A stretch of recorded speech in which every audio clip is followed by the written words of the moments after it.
Hey guys, this is Mel, and I'm back to talk about Legacies, episode 107, titled Death Keeps Knocking on My Door, which premiered Thursday, December 13th, 2018 on the CW.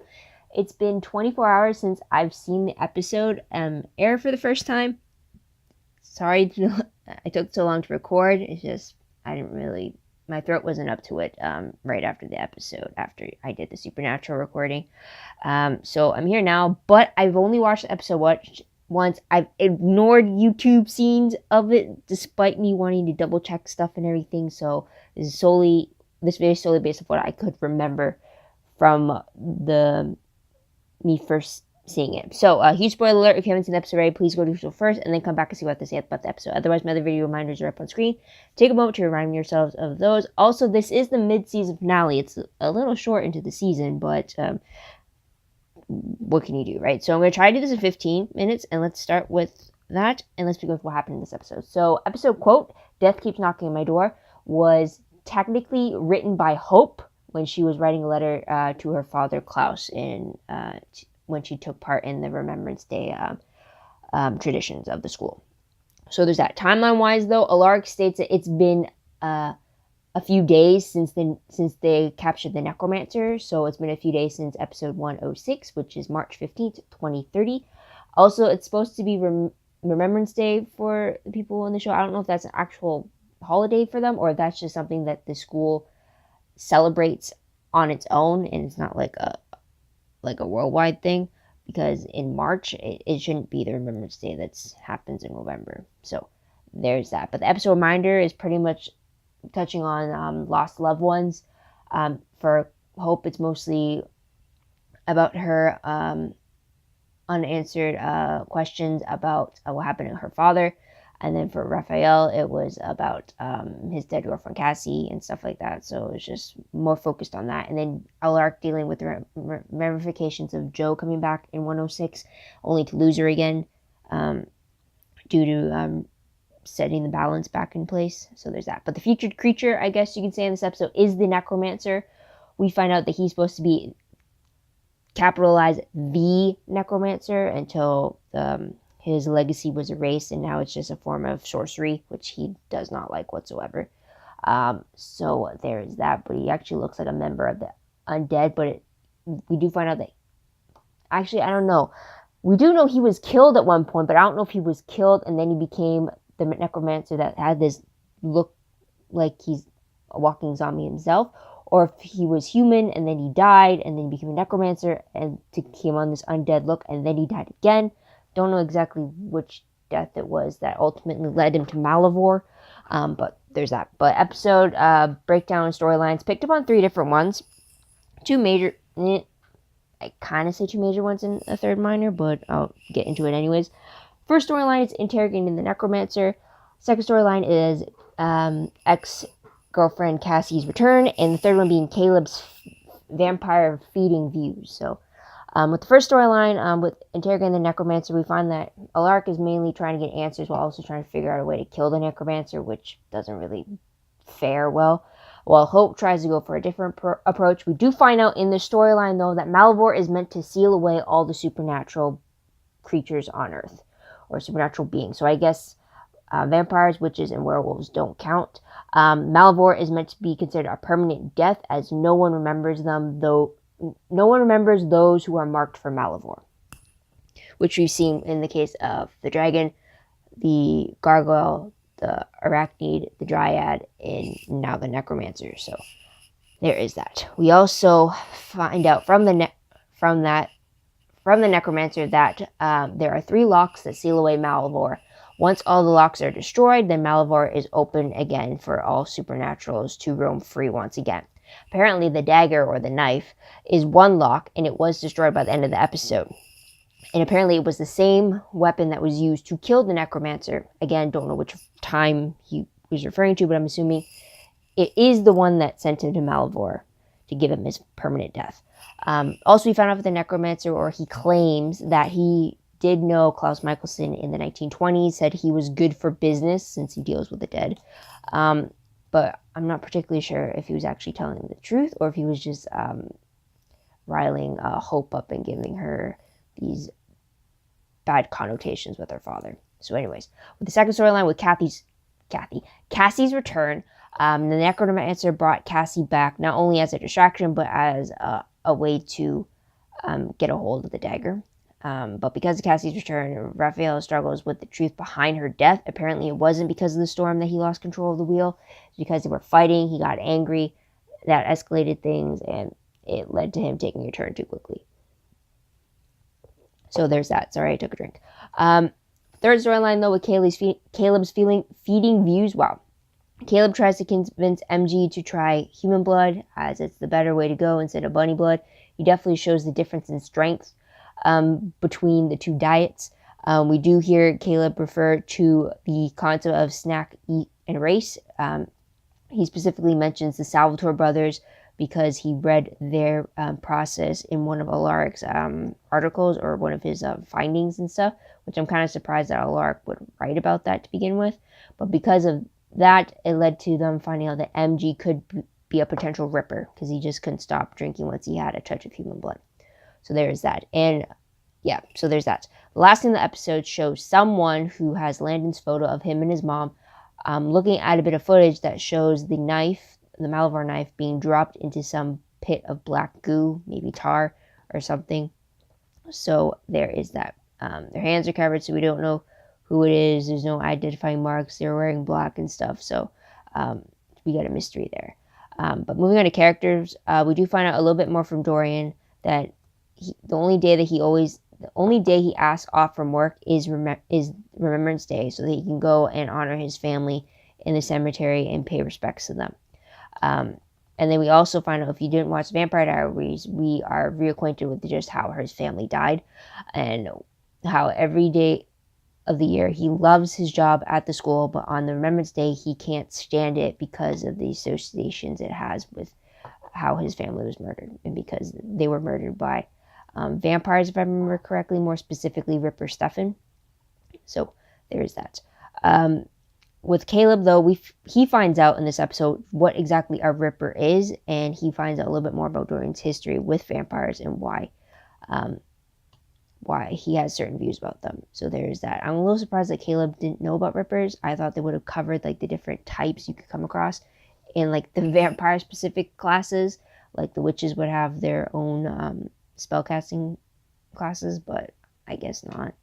Kind of makes me wonder what actual types of classes are they learning there. So there's that.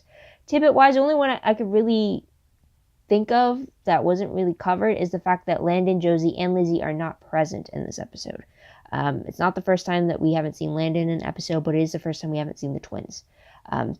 So that was a surprise there. I can't really think of anything else to talk about, so let's go on to the most shocking moment of the episode.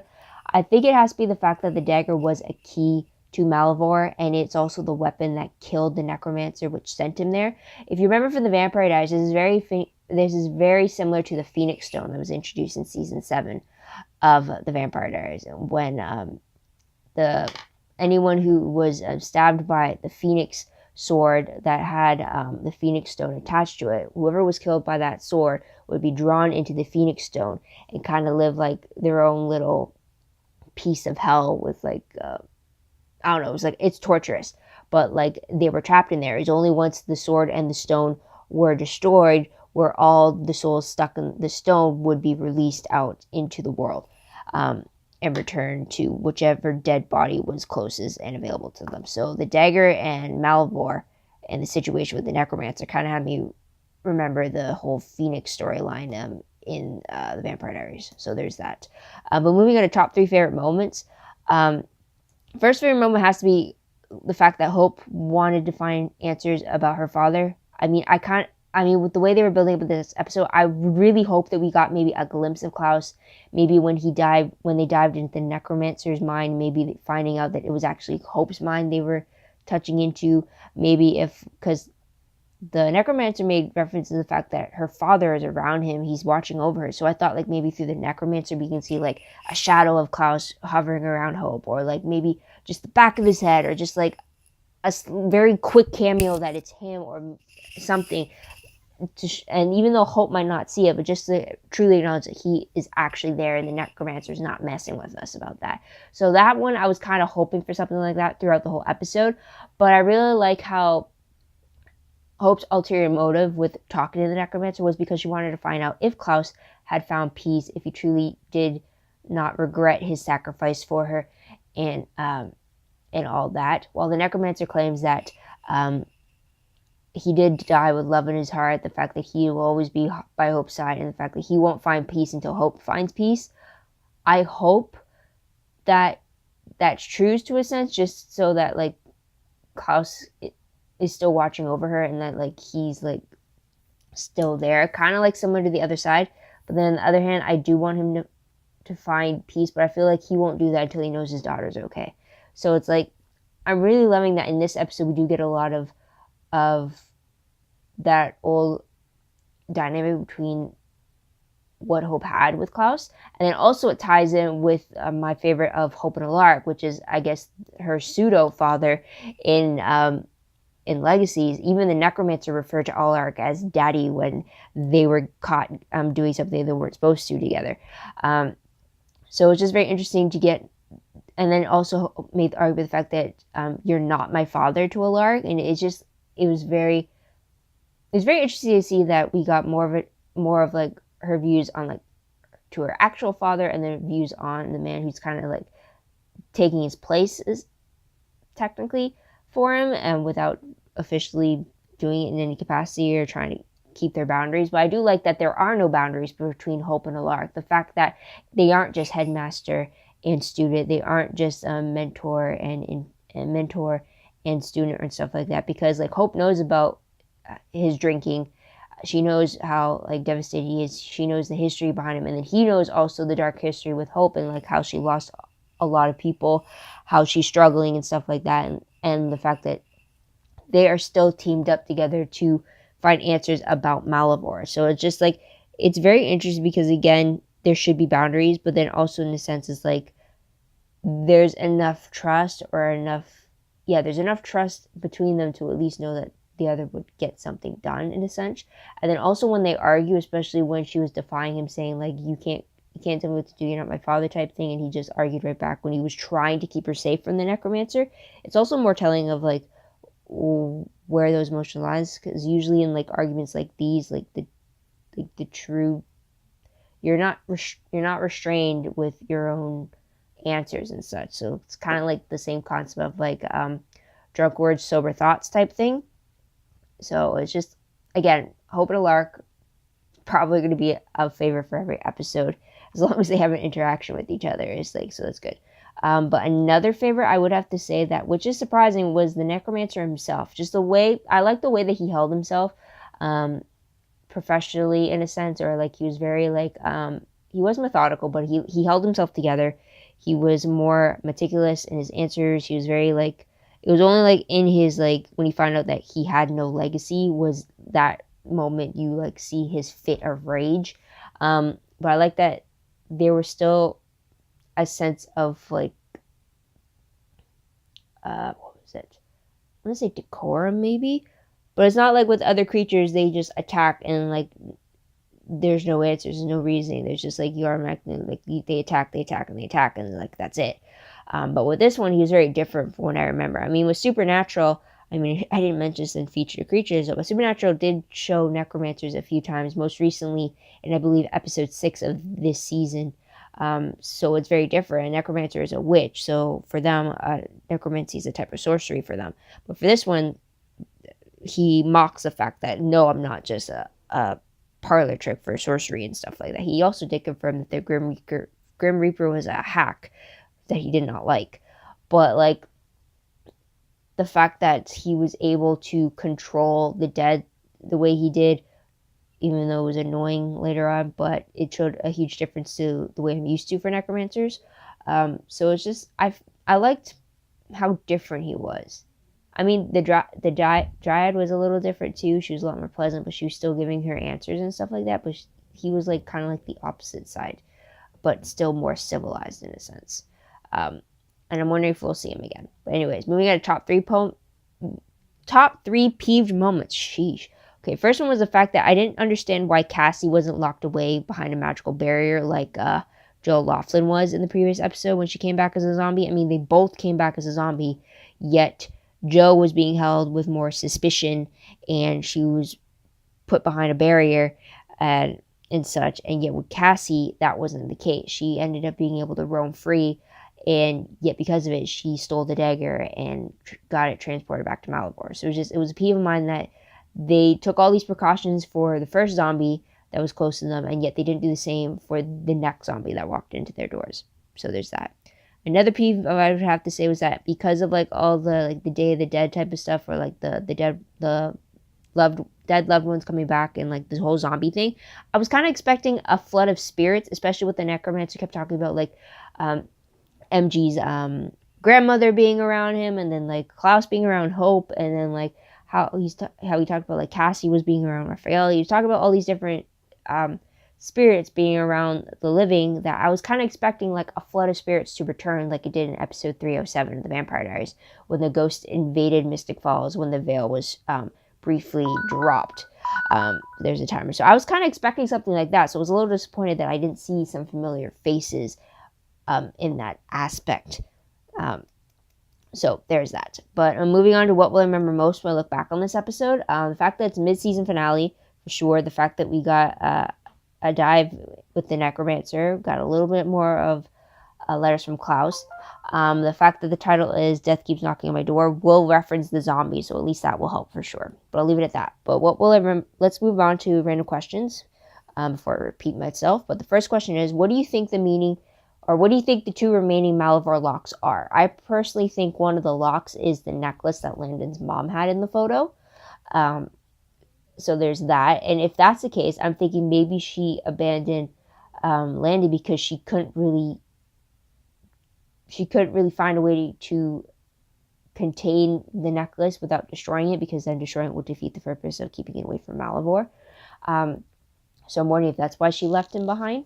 Also, I'm wondering, like, if does the locks have to be destroyed in Malivore, or if they're destroyed anywhere, it still serves the purpose of unsealing the Malivore lock. So I'm wondering that as well too. Another question: will Caleb take on more of a protective leadership role now that he knows about Rippers, and that MG could potentially be one if he's not careful with his transition to human blood? Is MG even going to continue trying the human blood route? So there's that.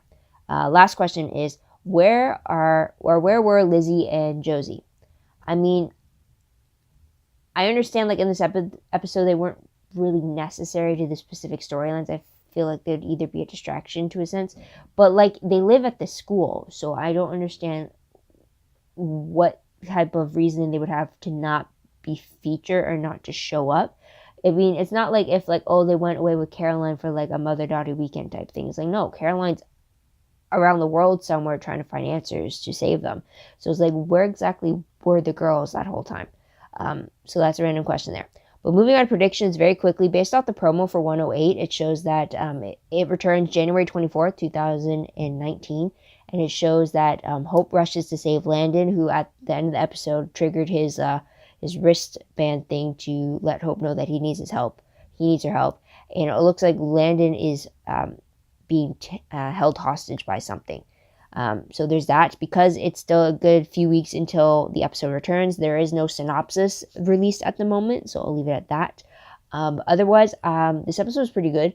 It definitely landed on a solid note of like more information being delved into. So I definitely can't wait to see what happens next. But otherwise, what did you guys think of the episode? What did you guys like about it? What do you think is going to happen next? Let me know in the comments down below. I'd love to hear your thoughts, theories, and opinions about what you think will happen in the second half of season 1. Also, don't forget to like this video, subscribe to my channel, and check out my other videos if you haven't done so already. If you want, check out my Tumblr page. Link for that is down below. I read blog promos, web clips, quotes, gifs, and not news. All the good stuff all from one place, so go check that out. Link for that will be below. Also, WordPress account, link for that is down below. Anything I post online, it's connected to my WordPress account.